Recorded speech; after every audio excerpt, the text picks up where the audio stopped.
पुराने ज़माने में जो आश्रम हुआ करते थे, जहाँ पर बच्चे पढ़ने जाया करते थे, तो वहाँ पर क्या हुआ, एक बार गुरुजी ने एक शिष्य को कहा कि हे शिष्य, मैं तुझे 2 पोटली देता हूँ।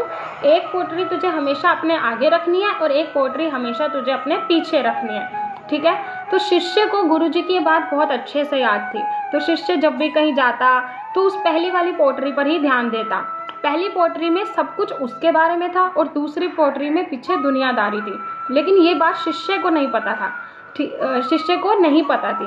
तो शिष्य क्या करता है, अपनी पहली पोटली में देखता है कि उसके अंदर तो बहुत सारी कमियां हैं। तो धीरे धीरे क्या करता है, अपनी सारी कमियों को, जैसे कि अगर उसे अच्छे से बोलना नहीं आता, चलना नहीं आता, पढ़ना नहीं आता, बाण चलाना नहीं आता, ये सब सीखता है और फिर वो सफल आदमी बनने लग जाता है, सीखने लग जाता है, खुद पर ध्यान लगाता है, ठीक है। एक दिन विश्राम गृह में वो आराम करने के लिए रुक जाता है। उसके बाद जब वो रुकता है, वॉशरूम यूज़ करता है एंड वॉशरूम से बाहर आने के बाद वो देखता है कि उसकी जो दोनों पोटली है ना, वो मिक्स हो चुकी है और अब उसे नहीं पता कि आगे वाली कौन सी है और पीछे वाली कौन सी है।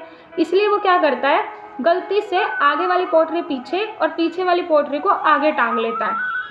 और अब क्या होता है, उसे आगे वाली पोटली में क्या थी, दुनियादारी। तो उसे दुनियादारी में बहुत सारी कमियां दिखाई देने लग जाती है। उसे ये लगता है कि ये घर अच्छा नहीं है, उसे लगता है कि ये चीज़ अच्छी नहीं है, ये इंसान अच्छा नहीं है, ये अच्छे से बोलता नहीं है, इसके अंदर ये कमी है, इसे वाहन चलाना नहीं आता है। तो अब उसका ध्यान ना दुनिया की कमी निकालने में चला जाता है, दुनिया पे चला जाता है। तो इससे क्या होता है कि उसकी तरक्की रुक जाती है, क्योंकि उसका फोकस खुद से हटके कहाँ चला गया, दुनिया के ऊपर।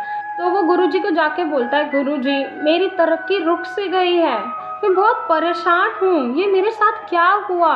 तो इसमें गुरुजी उसे हंसते हुए बोलते हैं, हे शिष्य, तेरे साथ ऐसा होना ही था, क्योंकि जब तेरा ध्यान पहली पोटली पर था, यानी खुद पर था, तब तू तरक्की के रास्ते पर था, यानी तू अपने ऊपर काम कर रहा था, खुद में मगन था, खुद में बदलाव कर रहा था, दुनिया की परवाह नहीं कर रहा था। लेकिन जैसा ही तेरा ध्यान दुनियादारी पे गया, तूने दुनिया की बुराई निकालना चालू कर दिया, तूने दुनिया को गलत कहना चालू कर दिया, उनके साथ बुरी भावना रखनी चालू कर दी।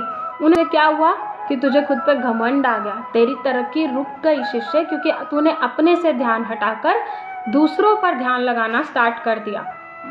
इस स्टोरी का ना सिर्फ एक कंक्लूजन निकलता है कि अपने ऊपर फोकस करो प्लीज़।